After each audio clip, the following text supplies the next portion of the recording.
Assalamu alaikum dear students, I am Nadeem Khan. Welcome to GS Academy. Today we discuss about the topic of the glyoxysomes. Glyoxysomes basically ये enzyme containing organelles हैं, यानी कि अगर इसकी nature की बात की जाए, इनकी नेचर को डिस्कस किया जाए तो ये क्या होते हैं, ये एंजाइम containing organelles हैं, एंजाइम containing ऑर्गेनेलीज हैं, यानी कि ये वो ऑर्गेनेलीज हैं जो कि एंजाइम रखती होती हैं। ठीक है, अब हम देखेंगे कि इसके अंदर किस तरह की नेचर के एंजाइम होते हैं, यानी कि इनकी केमिकल स्ट्रक्चर को देखेंगे कि जो ग्लाइऑक्सिसोम्स हैं उनके अंदर उसका केमिकल स्ट्रक्चर क्या है, यानी कि इसके अंदर कौन कौन से एंजाइम्स हैं वो हम डिस्कस करेंगे। तो डियर स्टूडेंट्स, इसके अंदर एक एंजाइम है ग्लाइकोलिक एसिड एंजाइम, प्लस दूसरे नंबर पर इसके अंदर एक और एंजाइम है जिसका नाम है कैटालेज एंजाइम।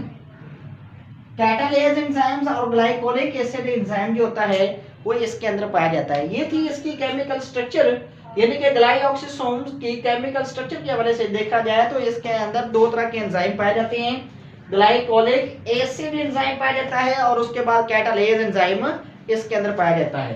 अब हम देखेंगे इसकी केमिकल इसकी अकरेंस को, यानी कि ये किस किस के अंदर पाए जाते हैं, इसकी प्रेजेंस को देखेंगे, अकरेंस को देखेंगे। बेसिकली ये जो एंजाइम्स होते हैं ये सिर्फ प्लांट्स के अंदर होते हैं। किसके अंदर होते हैं? प्लांट्स के अंदर। प्लांट्स के किस पार्ट के अंदर होते हैं? बेसिकली ये प्लांट्स के जो सीड्स होते हैं, सीड्स, ये उनके अंदर पाए जाते हैं, यानी कि ये प्लांट्स के अंदर होते हैं। प्लांट्स के किस पार्ट के अंदर होते हैं? सीड्स के अंदर होते हैं। कौन से सीड्स के अंदर? जो सीड्स रिच इन लिपिड्स होते हैं, रिच इन लिपिड्स, यानी कि जिन सीड्स के अंदर लिपिड्स की अमाउंट ज्यादा होती है उन सीड्स के अंदर ये वाले एंजाइम पाए जाते हैं जिनको कहते हैं ग्लाइऑक्सिसोम एंजाइम्स कहते हैं। बेसिकली ग्लाइऑक्सिसोम्स क्या है? ये ऑर्गेनेलीज हैं। इनकी नेचर क्या है? ये बेसिकली है क्या चीज? ऑर्गेनेली है। ठीक है, इनकी नेचर क्या है कि ये नेचुरली क्या होते हैं, ये एंजाइम्स होते हैं, इनके अंदर एंजाइम पाए जाते हैं, यानी कि मैंने लिखा हुआ है इसके साथ एंजाइम कंटेनिंग ऑर्गेनेलीज। ये एंजाइम कंटेनिंग ऑर्गेनेली है। इसके अंदर कौन कौन से एंजाइम होते हैं? ग्लाइकोलिक एसिड एंजाइम पाया जाता है और कैटालेज एंजाइम पाया जाता है। ये था इसका केमिकल स्ट्रक्चर। देन उसके बाद हम देखेंगे कि ये किस किस के अंदर पाए जाते हैं। ये प्लांट्स के अंदर पाए जाते हैं, प्लांट्स के सीड्स के अंदर। ठीक है, यानी कि प्लांट्स के किस पार्ट में पाए जाते हैं? सीड्स के अंदर पाए जाते हैं। कौन से सीड में ये होते हैं? ये रिच इन लिपिड्स, यानी कि वो सीड जिनके अंदर लिपिड ज्यादा होता है उनके अंदर ये पाए जाते हैं। ठीक है, तो उसके बाद हम देखेंगे इसके फंक्शंस को कि जो ग्लाइऑक्सिसोम्स हैं ये क्या फंक्शन परफॉर्म करते हैं। बेसिकली इनका काम होता है they provide energy, they provide energy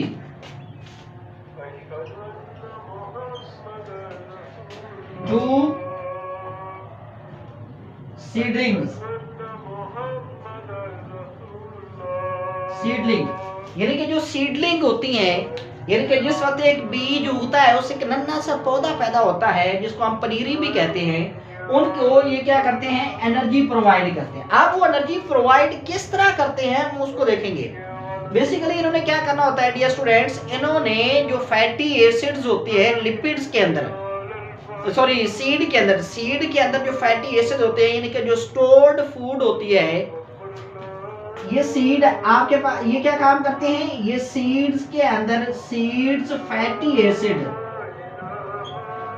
fatty acid, seeds fatty acid को ये क्या करते हैं? कन्वर्ट कर देते हैं, यानी कि तब्दील कर देते हैं किसके अंदर? इनटू कार्बोहाइड्रेट्स, कार्बोहाइड्रेट्स, कार्बोहाइड्रेट्स के अंदर ये क्या कर देते हैं? उसको चेंज कर देते हैं। डियर स्टूडेंट्स, मैंने आपको बताया है कि इन्होंने असल में एनर्जी प्रोवाइड करनी होती है किसको, सीडलिंग को, यानी कि छोटे छोटे नन्हे नन्हे पौधों को जो कि सीड में से निकल रहे होते हैं। यानी कि जब सीड उगता है तो उसमें से स्टेम निकलता है। स्टेम किस पार्ट से निकलता है, उसके प्लोम्यूल से निकलता है, ठीक है। और उसका जो रेडिकल होता है उसमें से उसकी क्या निकलती है, एक रूट निकलती है जिसको जड़ कहा जाता है, ठीक है।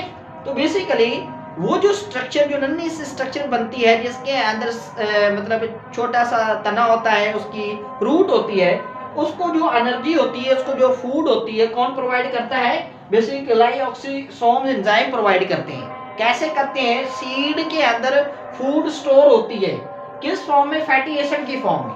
यानी कि सीड के अंदर जो फैटी एसिड्स होते हैं उनको किस में कन्वर्ट करते हैं, कार्बोहाइड्रेट के अंदर कन्वर्ट करते हैं। तो उसके दौरान एनर्जी पैदा होती है। वो एनर्जी ये किसको देते हैं, ये छोटे से नन्हे से प्लांट को देते हैं, जिससे वो अपनी एनर्जी की जरूरत पूरी करता है, ठीक है। Dear students, basically dear students, जो ये कार्बोहाइड्रेट पैदा होते हैं इसको हम कह सकते हैं कि ये सक्सीनेट है। ये क्या चीज है, एक कंपाउंड है जिसका क्या नाम है, सक्सीनेट कंपाउंड। यानी कि जो सक्सीनेट पैदा हुआ है, यानी कि कार्बोहाइड्रेट जो पैदा हुआ है किसके जरिए से, ये फैटी एसिड के मेटाबॉलिज्म से जो पैदा हुआ है, इसका कैटाबॉलिज्म किया, इसको तोड़ा गया, तो ये किस में कन्वर्ट हुआ, सक्सीनेट कंपाउंड के अंदर कन्वर्ट हुआ। ये एक साइकिल के थ्रू होता है। ये किसके जरिए से होता है, एक साइकिल के जरिए से होता है। उस साइकिल का नेम है, यानी कि ये एक खास किस्म के स्ट्रक्चर के जरिए, एक साइकिल के जरिए से होता है। उस साइकिल को हम कहते हैं glyoxylate cycle. Dear students, glyoxylate cycle के जरिए से जो फैटी एसिड हैं ये किस में कन्वर्ट होते हैं, कार्बोहाइड्रेट के अंदर। कौन से कार्बोहाइड्रेट में तब्दील होते हैं, सक्सीनेट के अंदर कन्वर्ट होते हैं, ठीक है। किस साइकिल के थ्रू, कौन से साइकिल के थ्रू होती हैं, ग्लाइऑक्सिलेट साइकिल। ये आपसे पूछा जा सकता है, ग्लाइऑक्सिसोम किस तरह फैटी एसिड को कौन से प्रोसेस के जरिए से, कौन से साइकिल के जरिए से कार्बोहाइड्रेट यानी कि सक्सीनेट के अंदर कन्वर्ट करते हैं। बेसिकली वो ग्लाइऑक्सिलेट साइकिल के थ्रू करते हैं, ठीक है। अब हम देखेंगे कि ये कौन कौन से सीड्स, जिनके कौन कौन से प्लांट्स ऐसे हैं जिनके सीड के अंदर ये पाए जाते हैं। ये सोयाबीन प्लांट, यानी कि इसकी प्रेजेंस को देखेंगे, सोयाबीन प्लांट्स सीड के अंदर ये पाए जाते हैं।